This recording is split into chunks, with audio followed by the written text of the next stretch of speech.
I wrote a song about it. Like the hit go. Come on now. Yo. Hello, and welcome back to another episode of Wrote a Song About It. Like the hit go. All right, today you guys are gonna get a twofer. Not because I have two different songs to play for you, but because there's two versions of the song that I'm gonna play for you today. We did an original version and then a remix for good reason. Good reason to me.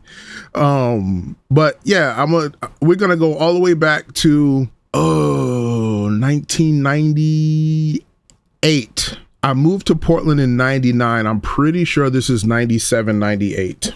Just because I know one of the song that I referenced in my song had come out in 97. So this is when, if you'll remember the past episode when I explained kind of the friction in my group, Why Not? This was a year or two after that, I think. So at this point, we were pretty much done with Why Not as a group. I guess you could say the friction was kind of there, and we were starting to get to this point where like people were starting to like have beef with each other, and mostly because people just weren't talking to each other. Like they just weren't talking. Everybody would just decide what they wanted to decide and then get mad about it, and then nobody's speaking. There was just this rift, and I don't remember. Like, come on, man. Like it's so many years ago for nothing, for little to nothing. None of the stuff we were beefing about mattered at all. And so we wrote this song called, again, we were in our keeping it real. We were real hard on staying true to yourself, being original, not, you know what I mean? Like it was wholesome in its intent, but it really came off as probably like smug and holier than thou. And like we're above people. And on some level we were, but on some other levels, it was like, nah, we really were just about like being true to yourself, being original, being creative. And we saw a lot of people not doing that. We saw a lot of people just doing what was popular because they figured that would put them on, that would get them the fame they wanted. And so to us, that was less genuine than just being creative and making the songs you wanted to make. So, we would get angry about that. And of course we would blame that for our lack of success. Not entirely, but like we would say like groups like ours don't get on because everybody just doing the same old shit and it sells. Like, and to some degree there's some truth there, but like, yeah, man, nobody was giving us a record deal. So this song is called Put It On. And again, we're going at wack emcees. We don't take no shit. You know what I mean? Like we will ruin your whole career if you attempt to, I don't know, battle us, contend with us, diss us. I don't know. I mean, when you an MC, you just be like, anybody want it can get it. And you like, I mean, I've probably had one, maybe two rap battles in my life. And like, that's a story for another day. I don't have audio of it. I don't have video of it or anything, but it's a crazy story. But like, I've maybe done one or two rap battles in my life. You never as nice as you think you're going to be, especially if you have to rhyme off the top of your head. And if you don't have time to prepare and write something, it's hard to be real sharp, real poignant and get all the like barbs in, unless you've just been doing it your whole life and you're really good at it. There are some rappers out there that could just like freestyle, diss and battle and be insane with it. But we were not that. And so we wrote this song called Put It On. And it was also at the time when I had convinced myself I was going to teach myself how to scratch and be able to add that element because it was more hip hop and it was more authentic hip hop that we were going to add to our music because we hadn't had anybody that could scratch in our crew. So I went out, had disposable income, bought turntables from a cat in Detroit, was in my basement teaching myself how to scratch, and would show up, we'd go over there and basically I get in there thinking that, you know, hey, my rhymes are getting better. I'm really at the top of my game. Now I'm learning to scratch. We really gonna have some real dope hip hop shit. Corey making beats, he killing it. His rhyme style is up there and we doing it. So like we was just feeling ourselves. And so we decided we was gonna write a song called Put It On. And how we was gonna put it on motherfuckers. Like it sounds homoerotic when you think about it, but like at that time you don't think about that stuff. Like, you know, we were before the quote unquote pause era where any double entendre would get you looked at. Like we wasn't doing that kind of shit back then. So like we weren't going there. We would just, we gonna put it on any motherfucker because we rough and we tough. We gonna write these rhymes and we gonna spit rhymes harder than anybody else. So I'm gonna shut the hell up, and without further ado, I'm gonna let you hear first the original mix.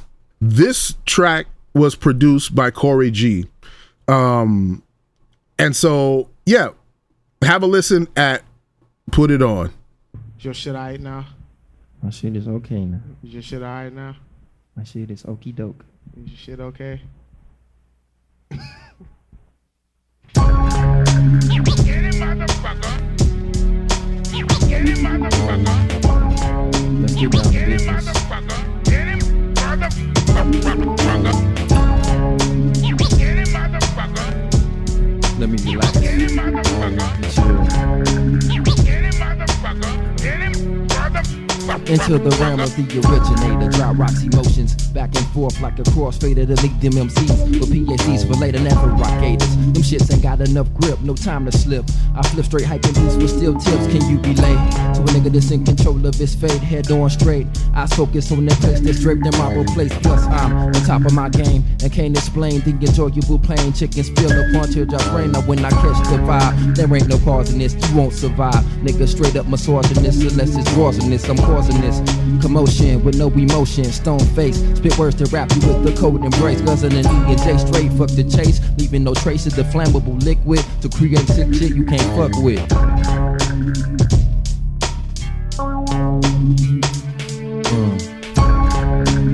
Get it, motherfucker. Get it, motherfucker. We put it on. Get it, motherfucker. Get it, motherfucker. Put it on. Get it, motherfucker. We put it on. Get it, motherfucker. Yo, I put it on. Get it, motherfucker. Get it, motherfucker. Yo, I leave niggas with their ass blasted, wrapped in plastic. My NBA action's fantastic, pro style boombastic. Drastic measures for eardrum pleasure, the hidden treasure in your chest. So put that battle shit to rest. I do niggas rotisserie style with gravy, so maybe they ass will wanna retire after calling me sire. Yo, my money does the talking without Chris Tucker. Fucker, get your ass blown off the planet, better off escaping like Janet. The man it seems, standing tall like Kareem Abdul. Fool skills get stressed like tests in high school. I break MCs like promises, your rhyming is despicable, depressing, disgusting, like old shit crusting. This style's fade like well adjustable, soaked in bleach. You can't reach my elevated status, I'm hovering just above the stratus. It's the high flying, death defying, the tough ones feel the pressure, and the rest they crying. I put it on. Get it, motherfucker. Yeah, Get it, motherfucker. we put it on. Get it, motherfucker. Get it, motherfucker. Get it, motherfucker. I put it on. Get it, motherfucker. We put it on.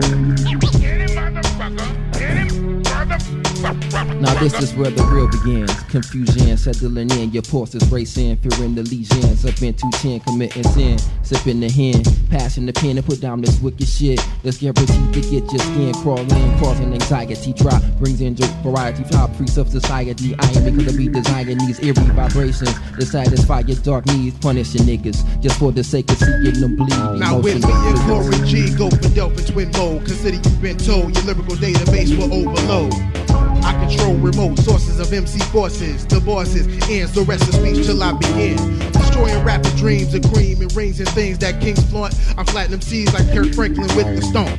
Your withering demise comes as no surprise. The phony rap guy dies without opening his eyes. I put it on. Get it, motherfucker. Get it, motherfucker. Get it, motherfucker. Get it, motherfucker. Get it, motherfucker.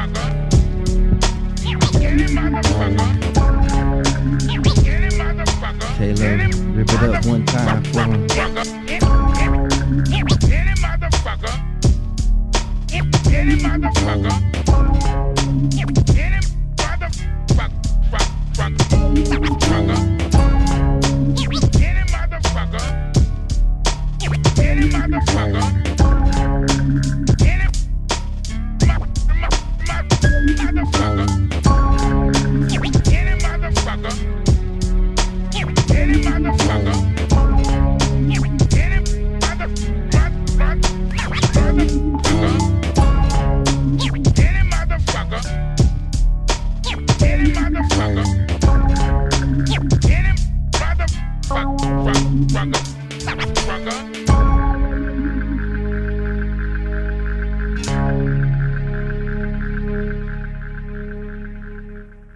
All right, so there you have it.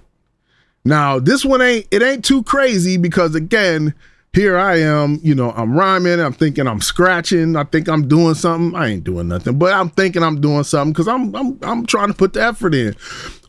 So then fast forward to, you know, when I was telling you the last time about us living in the apartments in Ypsilanti and trying to put a crew together and getting relegated to the DJ, that whole thing, and the song I did with Chaos. Around this time, I was also getting comfortable with starting to try to make my own beats, getting comfortable learning the software. We were using Digital Performer at the time, so I was getting comfortable trying to work in Digital Performer, trying to learn how to use the keyboard, pull up sounds, get drums, add some of my own stuff to a beat. You know what I mean? Like, I wanted to be making beats. I really love making beats and I really admire what Corey G was able to do. So I really wanted to be also able to make beats that I could rhyme over. You know what I mean? Like, not only do I have to just sit around and constantly wait on somebody else to make beats for me, I wanted to be able to like get my music creativity out and start trying to make beats. So this remix of Put It On is quite literally the first beat I think that I ever made. Like the first beat that ever was usable enough to try to make music with. Like, you guys know what it's like trying to make a beat on the little Casio, the old Casio with the little lion roar on the pad. You know what I'm saying? Like, I started there at, 17, 18, trying to figure out how to make my own beats. But the remix is now the first time that a beat that I made is getting used for us to make music. So the remix is produced by me. It's kind of cool, little juxtaposition is Corey made the first one, I did the remix, and we have two different versions of this song that kind of work.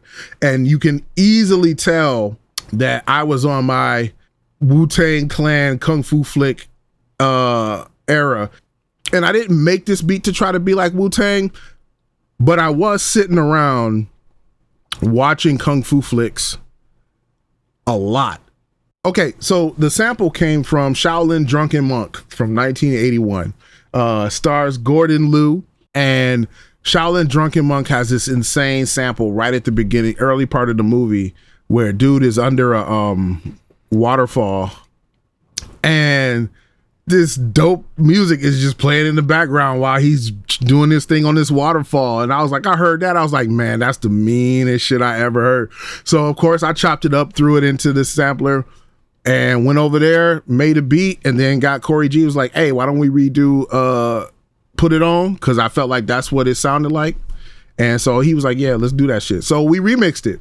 So there's two versions. This is the second version produced by yours truly. Enjoy Put It On, the remix. Does it even have a name? I don't even think it got a name. I don't think we gave it a name.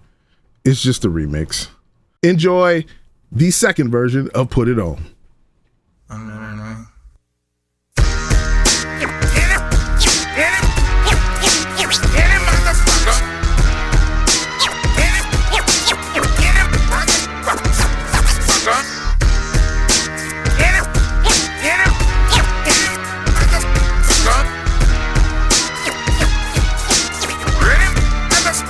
Into the realm of the originators, drop rocks emotions, back and forth like the cross, failing to lead them MCs. No PhDs for letting ever rock haters. Them shits ain't got enough grip, no time to slip. I filter, hack your boots, but still tip. Can you relate to a nigga that's in control of his fate? Head on straight, eyes focus on that place that's draped in marble place. Plus I'm on top of my game, and can't explain the enjoyable pain. Chickens flipping, partridge drops rain on when I catch the vibe. There ain't no cause in this, you won't survive. Nigga straight up misogynist, unless it's poisonous, I'm poisonous. Commotion with no emotion, stone face. Spit work to rap with the cold and break, guzzling E and J straight fuck the chase. Leaving no trace of the flammable liquid to create 650 draw can fuck with.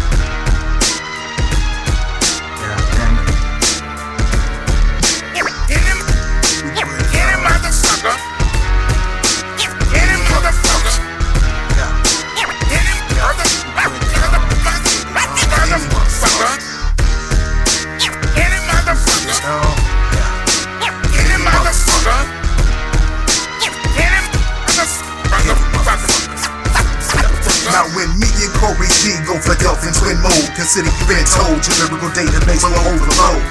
I control remote sources of MC forces. The voices ends, the rest of speech till I begin.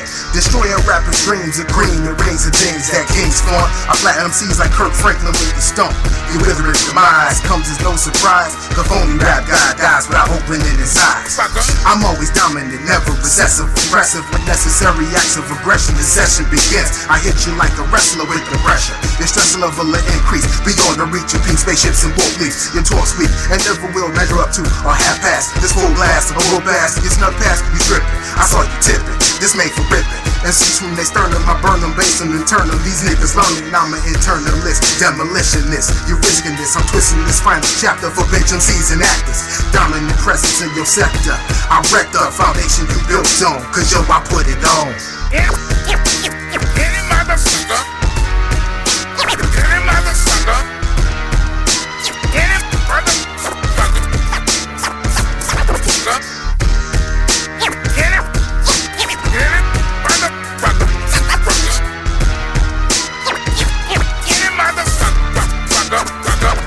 This is where the real begins. Confusion settling in, your pulses racing. Fearing the legions up into shit, committing sin. Sipping the hand, passing the pen to put down this wicked shit that's guaranteed to get your skin crawl in, causing anxiety drop, bringing variety top. Piece of society item, cause I be designing these every vibrations to satisfy your dork need. Punish your niggas just for the sake of seeking no bleed. I'm likely tainted with the poisonous, head bobbing mad vigorous, beat deeper than Exodus. Got me feeling sensuous and tuned in, get no doubt. Stronger than getting a stab, don't give a fuck about clout. Never go sour like some kraut, never put it. Not even when I'm suited, mental control of my long-term goals to never sell my soul.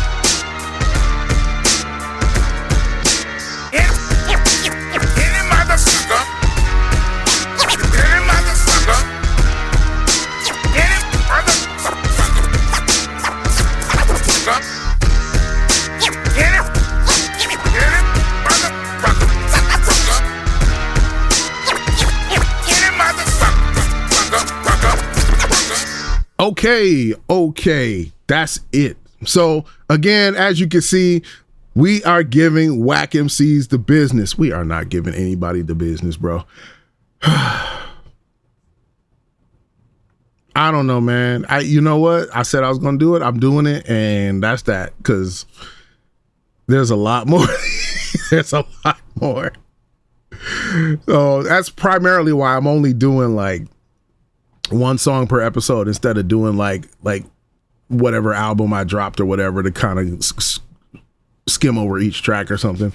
There's a lot of these, so I mean it would certainly make for a lot of content to show precisely how much music I've created over my days. And you know what, and to me it's kind of fun to catalog it. I don't really, I don't expect that anyone will hear this and be like, oh my god, this guy wasn't one amazing musician who lived a life full whatever, man. It's just fun to look back and see like, man, I actually did do a lot of music, even though, you know, that didn't bring me fame or fortune or anything. But you know what? I think taking the effort to be creative was important enough. And I appreciate that time of my life, even though, you know, my aim was to be here or there. Like, I appreciate where that took me. I appreciate the journey that brought me on. So yeah, I appreciate y'all taking some time to listen once again. As always, feel free to reach out, send me an email, let me know what you think about the show, leave a comment, anything. Please feel free to share with those you love. But yeah, this has been another episode of Wrote a Song About It. Like to hear it, here it go. All right, I'll catch you guys next time.